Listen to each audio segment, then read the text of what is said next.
That's ridiculous. We could not even come this far unless we were sui juris. We would never have made it through. I said that already. He'd been dead, the kid been dead. We could, we want everyone to start demanding their rights. That's what we're encouraging. Absolutely right, yes. To come into these courtrooms and say, I'm not going to take this anymore. You're abusing me. I'm not going to stand for that. I'm not going to be treated this way. I'm not going to go to jail without due process. Right now they cry as they're being carried off in shackles. And nobody cares. Like I said, all these laws are in place for due process, for grievance, all these things. The laws are there. And the legislative intent of these laws is a lot different than what you're seeing it being used here. The jurists. Everybody needs to start demanding their rights. What they found in that case is that you cannot possibly tell someone that they can't come into the visual presence of another person. Because if that's true, you could never leave your house.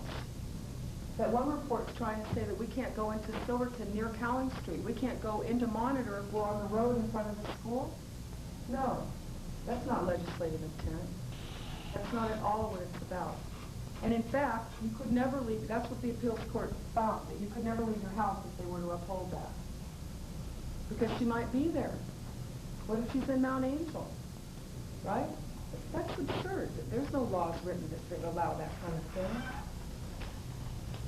You heard how when we went into Haas's court, thrown out, no documents. They didn't care. Will couldn't hear. You heard all that. That's what we get for justice. That was how this is how this so-called order was derived.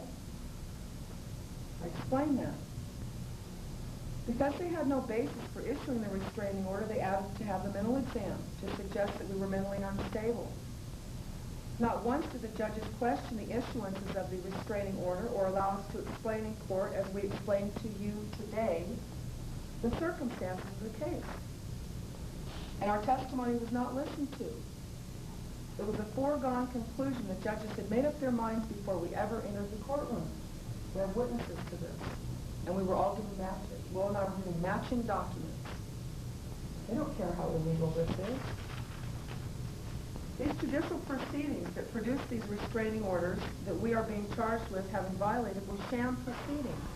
That's the wording in the law, sham and frivolous proceedings. Star chamber actions, that means that these are decisions made in private in the judge's chambers, and they call it a hearing. You're not even there.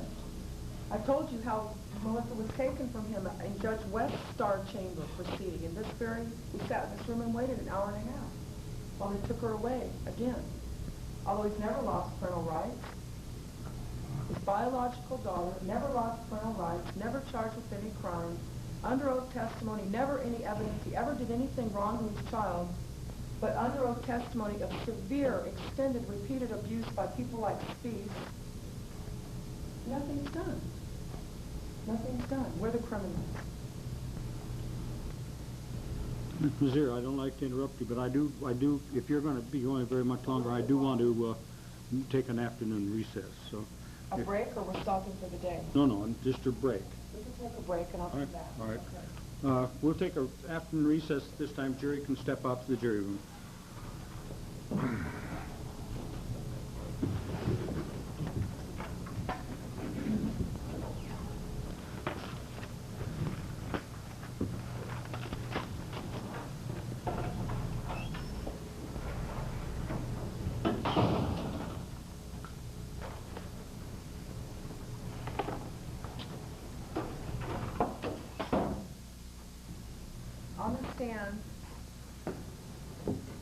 We call these people liars. We call them criminals. We call them pedophiles. We call them a lot of things. They never came back up to challenge or refute this. That's something that needs to be noticed. There was no denial and there was no refute. That was their moment to have done something. If they felt that we were, liars, crazy, whatever, that was their time, and it didn't happen. Conspiracy is deeper than Spees. Larry Lawson, caseworker, Diane Rainy, caseworker. These people are also major players in this. But as we said with Robertson, he avoided subpoenas for 2 years. He kept slipping out. We couldn't, being sui juris, provide a legal subpoena. You're supposed to pay them for their time off work or whatever. And as defendants, actually, we have every right to have them come in without paying them. It's for our defense.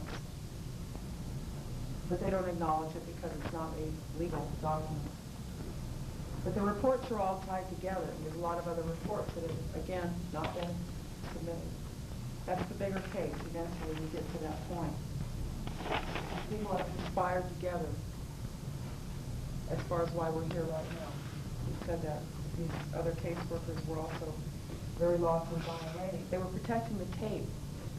That's been their goal all along. First it was to slam the well and get disclosures. They do that to protect the children. But after they made the pornography, that's been the whole thing ever since, is to conceal it and to protect it.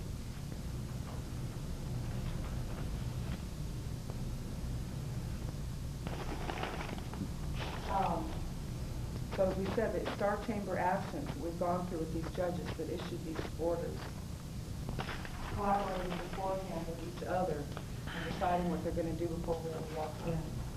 Bias, prejudice, sham proceedings, illegally brought orders. This is a blatant violation of our constitutional rights of due process and equal protection under the law. It says right in the Constitution that everyone is equally before the law, and there's no class or group of people to be sectioned out and accountable to that. So we've allowed laws to be created that have whole sections and groups of people who believe they're inaccountable to anything. And all they've experienced up until now is confidentiality. And the biggest discussion that we hear in every hearing we go into in the back whispered rooms is discovery, discovery, discovery. How did they get this? How do they know these things? How did they... The caseworkers who write these reports, Gary Robertson writes his reports, all of these hearsay reports, that's all they are. Get upheld. This is how everybody's cases go. They're hearsay. They're their own words. And they have complete inaccountability for the things they write. They write whatever they want. They say it was an interview with you, with your child.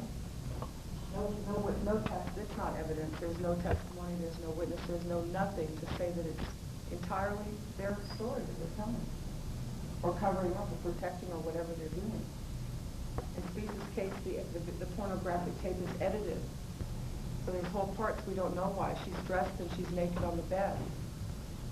We don't know why they investigated Mrs. Spees' daughter for an hour and a half.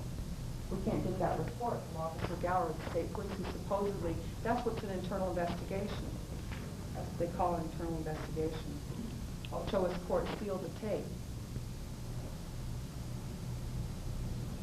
That tape was to have been sealed under order in Ochoa's court. It says right on it that that tape was not to ever be released until an order, a hearing was held to release it. When we went into Judge Lipscomb's court, before a group of 60 people in the audience, this was in January, he stated that he would never be presiding over any trial, and he would not touch this tape. Nobody was going to see it, how he put it. But yet, not 2 weeks later, after there was no audience present, he wrote an order and had that tape brought to himself. And in court that day, he asked the district attorney, where is the tape? Physically, where is it? And the DA said, I have it. The DA had it. It was not supposed to ever come out of Ochoa's sealed court order without a hearing. There was never a hearing that allowed him to have it. All the people have watched this thing. Why would Lipscomb call this pornography to himself? Having said he would never preside over any trial, but he did. Pedophilia, recurring obsessions, that's what we're talking about here. And inaccountability. We said that we didn't appeal the decisions of the court that day.